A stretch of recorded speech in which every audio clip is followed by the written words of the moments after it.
So Charlie, you worked with a bunch of bands over the years. I know, just tell the folks at home what were some of the bands you've been working with?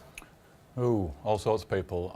People like Annie Lennox, Massive Attack, Robbie Williams, Snow Patrol, all those kind of major big in-ear artists. So you've been in arenas for the last how long? Oh, arenas and stadiums yeah, for a good 15, 15, 20 years. Yeah. Okay, man, let's look at the desk. Okay, so how do you lay your faders out?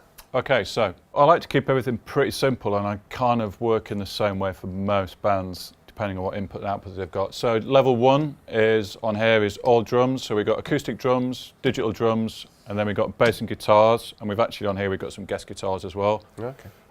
Layer 2 will be Pro Tools playback, keyboards. Layer 3 is all vocals. Mm-hmm. And then layer 4, you're into crew chat and effects returns.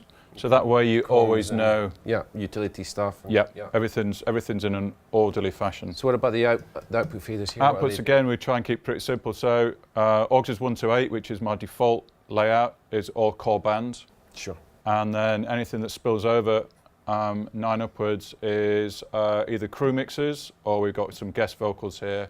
And then we've got the drum sub and some. So silent stage, so the crew are all on IEMs as well, right? Everybody, absolutely everybody's on IEMs. We have a whole crew chat line, so the crew get their own talk mix, so everyone can request things from either side of the stage, all that kind of clever stuff. What I'm trying to do, plugin-wise, it's all about, for me, is maintaining dynamic range before compression into the transmitters. Okay.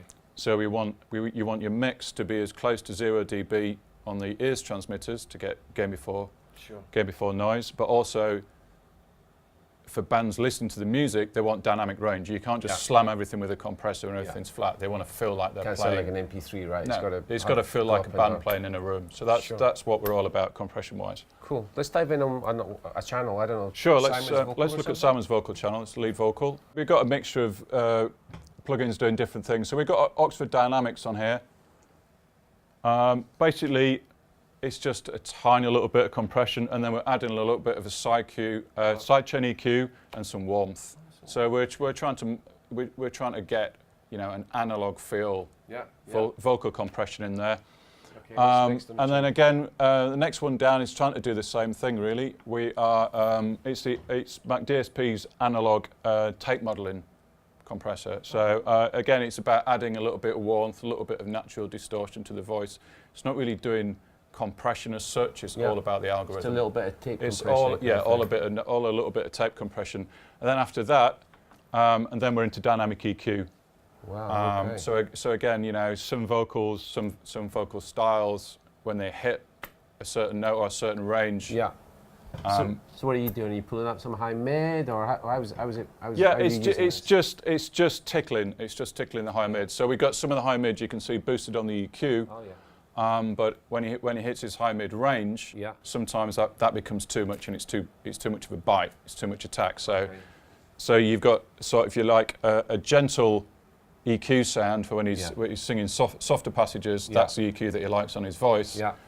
If he suddenly starts into a hard, a hard pop tune or whatever, different vocal range, then to maintain the overall EQ sound, we just use the dynamic EQs then just to take. And you just set the threshold, so you just set the threshold and the range, and you're good to go. Right. So Charlie, show me what processing you have on the outputs. Then you're not using internal EQs, right? You're using. No, we run EQs flat. So we all run JH Audio Roxanne in-ears, which are just incredible. Right. How many way are they? They are 12. What? 12 way in each ear, and they will produce real feel sub. I'd quite like to have a look at your snapshots, if that's okay. I mean, you use a lot of snapshots, I'm guessing, right? Sure, yeah. Every song's snapshotted. This is a new show file, so we rewrote the show file when we moved to S6L. So we've got, what have we got in here? You got all your BPMs for each song? Yeah, I have the BPMs just sat there for the delays. So we're at 46 already. That's this year. Yeah, right. Some of those songs we won't play. The main 22 songs are all the ones that are in the top. Yeah. Wild Boys.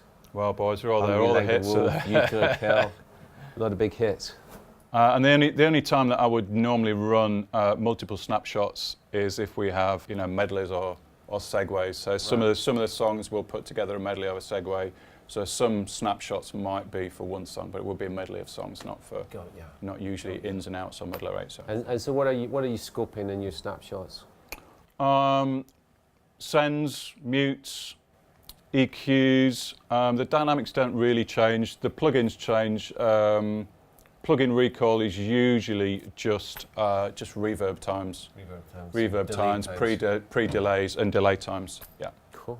Tell me what's changed in your workflow with the virtual soundcheck between the venue profile and the S6L. So the really cool thing in S6L land is that when you're in virtual soundcheck mode, you can decide which channels you want live, or coming back from playback.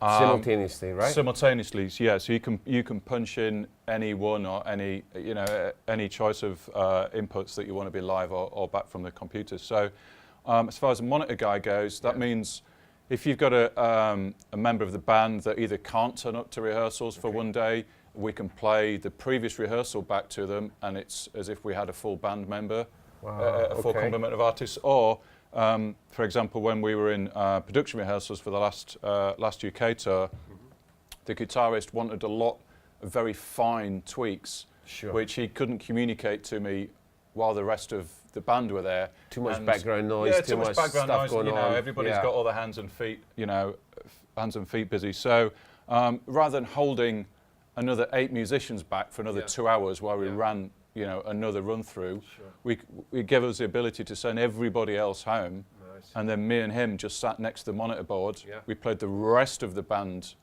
all from the recording that afternoon, and just made his guitar channel live. Wow. And you can be as as finicky on your mixes as you like, and it's store it all to your snapshots. Store it all to your snapshots, and he's hardly touched his mix since. So this has really changed your workflow then. It's really changed the workflow, and it really allows you to get into the nitty-gritty of people's mixes. One other thing I wanted to ask you about was, okay, you were a long time early adopter of D show, venue, profile. What's been the biggest change between the profile and this desk? Is it sound quality? Is that I think it's the sound quality. I think it's the preamp straight out. Like I said, I was one of the first person to take the desk out. First person in the world. Which is quite a commitment when you say to the band, I want to have this new desk, I want to take it around the world. Yeah. No one's heard it, no one's seen it. Yeah. I think there was 2 desks at the time. Yeah. And they went, well, if you really think so, and I said, well, I think we're going to make another leap forward. This is going to be a big deal for us. Now's the time to do it. We committed to it, and the first day in the studio, without being prompted, the band went, "Wow, sounds so much clearer." So the band picked it up themselves. You didn't have to. No nudging, no cajoling. They could hear the difference straight away. The depth and the width is what people have really noticed. Cool. Okay, man. Thank you so much. That's awesome insight into one of the world's top monitor engineers and how he puts his work day together on the S6L. More than welcome. That's a lot, Chopper.